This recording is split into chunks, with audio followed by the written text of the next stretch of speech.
Aku mohon kuasa Elohim bekerja, kekuatan Elohim bekerja. Bebaskan dari yang jahat, bebas dari kutuk, bebas dari kegelapan. Nyatakan lawatanmu Tuhan, kerajaan Tuhan datang menjadi. Dan nama Yesus dimuliakan. Berkati kami semua Tuhan, dan namamu diagungkan. Nyata lawatan Tuhan. Demi nama Yesus HaMashiach. Amin. Thomas, gimana kabarnya Thomas? Ya Pak Daud, Tuhan. Ya.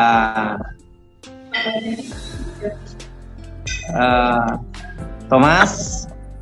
Ya Pak Daud. Ini saya tahu analisa makro dan mikroekonomi Indonesia untuk tahun 2025.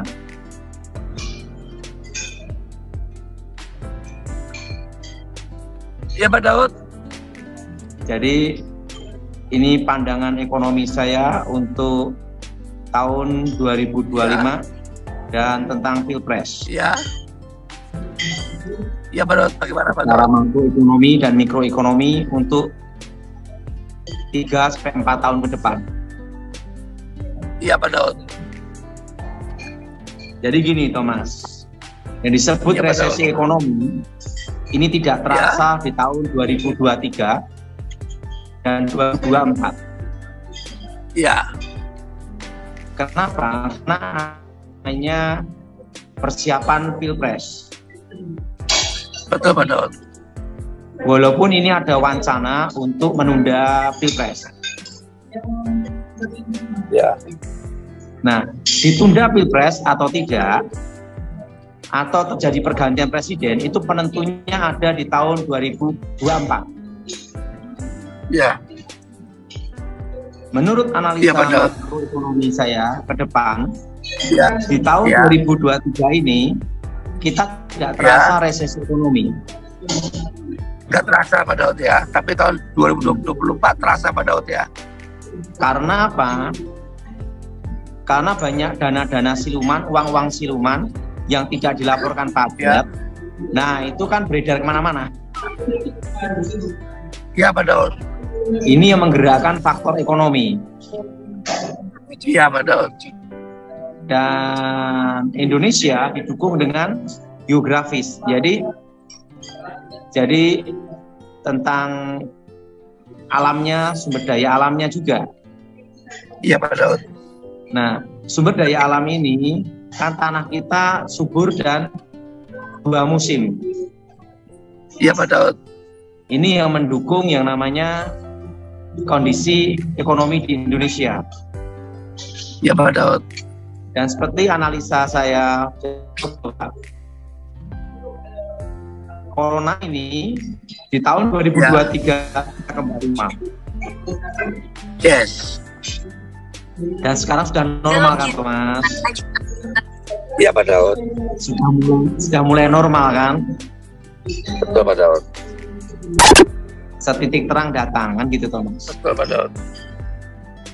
Nah, di 2024 entah itu ditunda pemilu atau terjadi Pilpres tetap, terjadi masa transisi presiden. Iya Pak Daud. Jadi entah itu ditunda ada Pilpresnya, ditunda 2 tahun, atau tetap tidak terjadi sehingga terjadi masa transisi presiden. Iya Pak Daud. Di tahun 2002 itulah kita akan masuk resesi ekonomi yang sebenarnya. Iya. Nah, untuk menghadapi resesi ekonomi untuk tahun 2025 ya Thomas ya.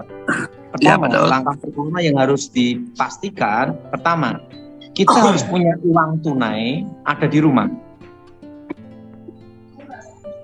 Uang tunai ada 2 jenis mata uang ya Pak? Oke, kita harus punya uang tunai baik di bank maupun di rumah. Jangan uang tunai hanya di rumah atau di bank saja. Tidak, harus ada uang tunai yang secukupnya di rumah. Ya. Kan pengalaman saya pada waktu di pengamanan presiden tahun 2004 sama 2014 kan ada namanya Pantimpres, Dewan Pertimbangan Presiden. Ya. Yaitu kita menganalisa ke depan langkah-langkah yang akan terjadi sampai 3-5 tahun ke depan. Nah, dari pengalaman saya selama 10 tahun 2004 sampai 2012 itu saya banyak belajar makroekonomi dari staf-staf ahli, Thomas. Nah, 10 tahun saya sering diskusi dan membicarakan tentang keamanan, sosial, politik, dan ekonomi. Iya, betul. Dan kawan saya kan yang sampai sekarang ada kan namanya Letnan Jenderal Romulus Simbolon. Dulu adalah Sekwan Penasihat Presiden, Sekretaris Dewan Penasihat Presiden. Iya, betul. Itu kawan saya dekat pada waktu di pengamanan khusus, pengamanan elit.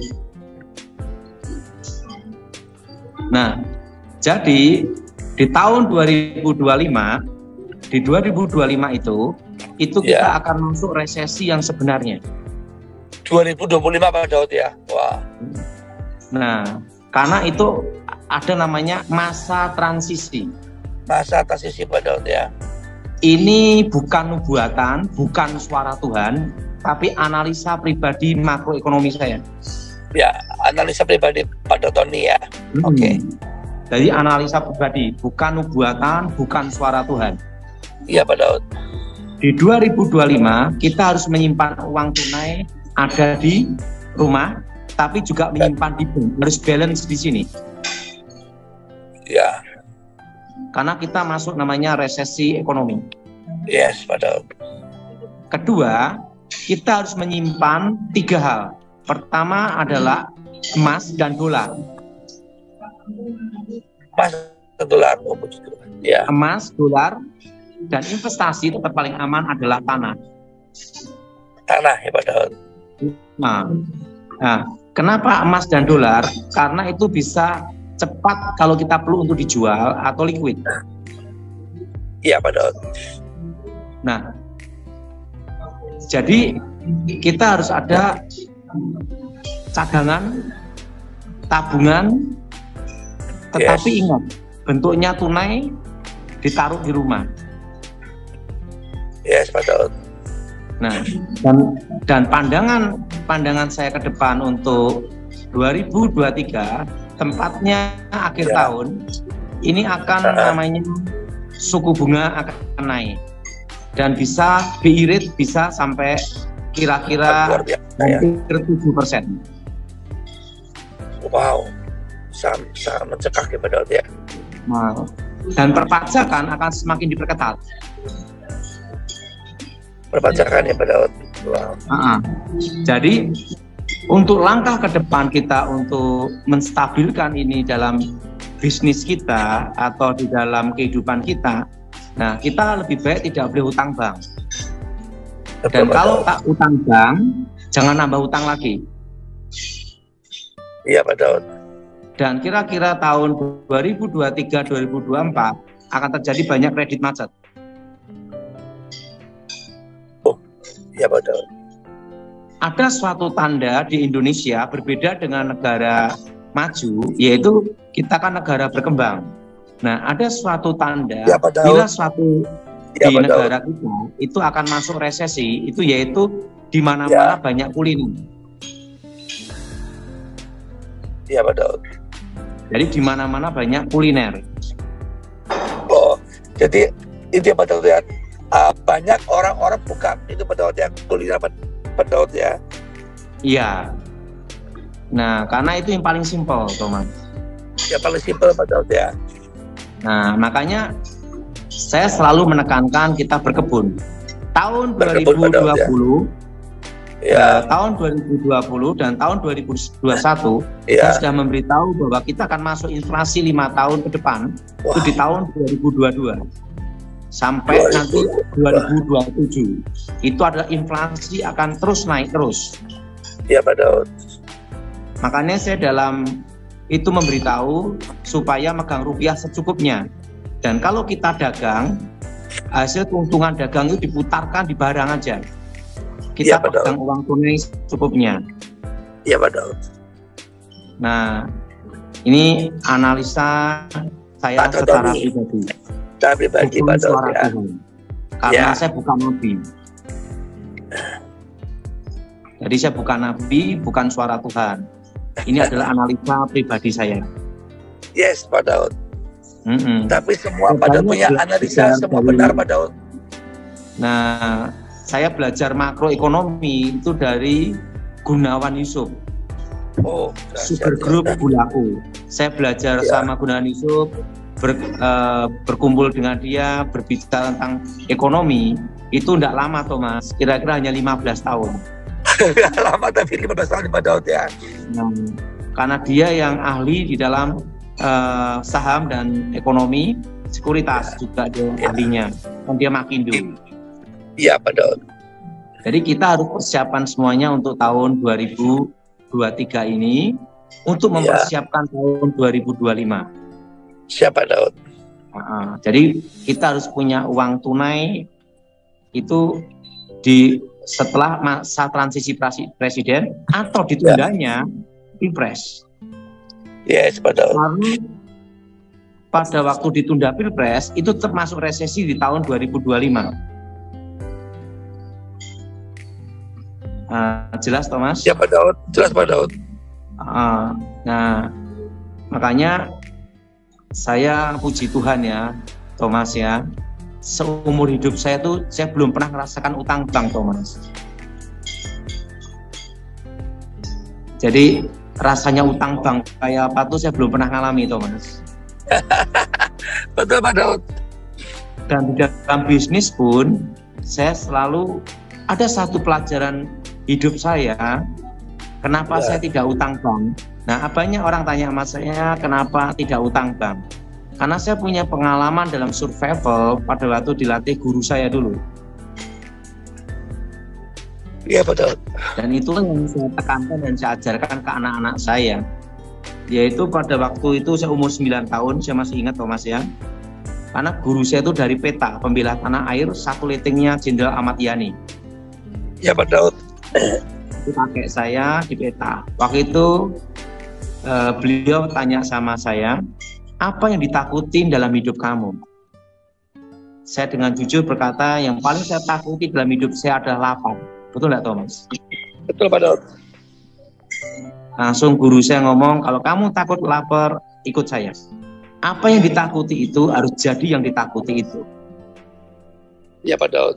Nah, waktu itu saya dibawa ke satu tempat di hutan, saya masih ingat Thomas. Saya masih kecil, umur 9 tahun. Iya Pak Daud. Waktu itu saya dikasih satu pisau dan satu botol air. Oh. Tapi sebelumnya saya dilatih selama 1-2 minggu cara untuk bertahan, cara survival, dan cara bertarung pisau. Dahsyat. Nah, setelah itu di hutan itulah saya ditinggal selama 1 bulan. Oh, ya. Makanya dalam hidup saya pernah makan tikus, makan kucing, makan kadal, semua sudah saya alami, Thomas. Wow, ya. Jadi saya pernah makan tikus, makan kucing, makan kadal, sudah saya alamin semua. Karena untuk bertahan hidup selama 1 bulan itu. Dahsyat. Nah, setelah saya keluar dari tempat itu, 1 bulan dijemput sama guru saya.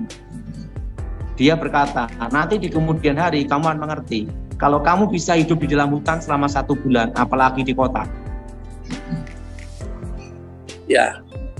Nah, disitulah menjadi tolak ukur dalam hidup.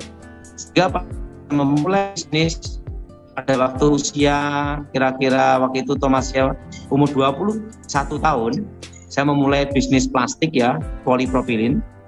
Saya modal hanya 100.000 Thomas. Yes. Yang menjadi semangat hidup saya itu satu hal. Kalau dulu saya di hutan bisa hidup, apalagi di kota. Ya. Uang 100.000 itu saya putarkan sampai berdiri pabrik plastik polipropilin. Dengan modal 100.000 tanpa utang bank. Gimana caranya Pak? Zaman dulu hanya punya uang 100.000 bisa buat usaha itu gimana Pak? Tanpa utang bank Pak? Yaitu saya beli plastik di toko plastik kilat itu dapat 25 kilo. Setelah itu saya jual ke simbol-simbol dan apapun yang terjadi saya tidak punya utang. Jadi uang 100.000 itu saya putarkan sama dari bensin juga, dari waktu itu saya pakai motor sepeda motor roda 2 Thomas. Iya. Nah, itu sampai jadi pabrik plastik namanya Indobara. Oh, dahsyat ya. Nah, setelah saya tahun 2004 diminta untuk pengawalan presiden, tahun 2004 sampai masa 2014, pabrik itu saya berikan ke adik saya. Dan saya meninggalkan tanpa utang balik. Nah, itu pengalaman hidup saya yang saya bagikan, Thomas. Yes. Jadi kita akan pertahankan itu semua untuk tahun 2023-2024 dan untuk mempersiapkan masa masuk resesi di 2025. Analisa Pak Daud secara makro sangat memberkati kami semua sehingga kami bisa mengerti bagaimana nanti menyikapi ke depan dengan baik bersama Tuhan. Tuhan akan memproteksi, Tuhan akan menjaga setiap orang-orang yang takut akan Tuhan. Ya, ini pengalaman-pengalaman hidup saya bagikan. Jadi kita akan masuk resesi yang sebenarnya itu tahun 2025. Ya, Pak Daud. Dan itu saya juga ngobrol sama teman-teman kita yang pernah ada di One Team Press, Dewan Pertimbangan Presiden. Yes, Pak Daud.